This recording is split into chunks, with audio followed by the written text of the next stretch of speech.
আপনাদের স্থানীয় বাজারে যে পরিমাণ লাল শাকের চাহিদা আছে সে পরিমাণ কি আপনি বাজারে যোগান দিতে পারেন?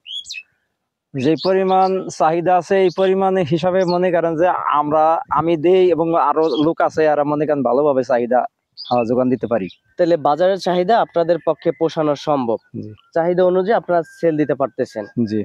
আপনার এই যে যে ঢেঁড়স গাছ, এই ঢেঁড়স গাছের বয়স কতদিন? ঢেঁড়স গাছের বয়স এই 26 দিন।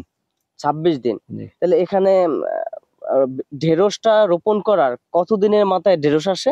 1.5 মাসের মাথায় আসে। 1.5 মাসের মাথায়। তার মানে আপনার এটা আগামী 15 থেকে 20 দিনের মাথায় হ্যাঁ ঢেঁড়স আসবে, তাই না? জি জি। ঢেঁড়স চাষে লাভ কেমন? ঢেঁড়স চাষে ভালো ভালো লাভ, যদি মনে করেন খেতে ফলন ভালো ফলে, গাছ ভালো থাকে, তাহলে ভালো লাভ। আপনার ঢেঁড়স গাছ আপনি কি মনে করেন পরিপুষ্ট আছে এখন?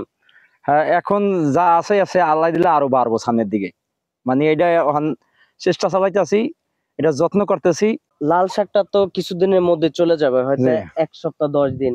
এরপরে আপনার ঢেঁড়স গাছটা মোটামুটি ভালো পুষ্টি উপাদান নিতে পারবে বা ঢেঁড়স গাছটা দ্রুত হ্যাঁ বৃদ্ধি পাবে, তাই না? জি।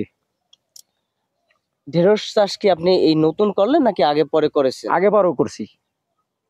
সেই হিসাবে আপনি ঢেঁড়সে কেমন লাভ পেয়েছেন?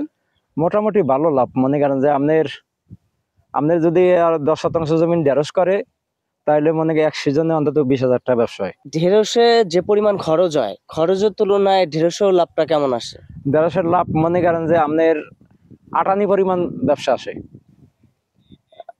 তাহলে যে পরিমাণ আপনার খরচটা হচ্ছে সে পরিমাণ আপনি খরচটা পাচ্ছেন, খরচটা পাওয়ার পরে ডাবল লাভ পাচ্ছেন, অর্থাৎ ডাবল মুনাফা পাচ্ছেন, তাই না? জি জি। 1 এ 3। ঢেঁড়সটা কতদিন পর পরে আপনি কাটেন বাজারে বিক্রির জন্য?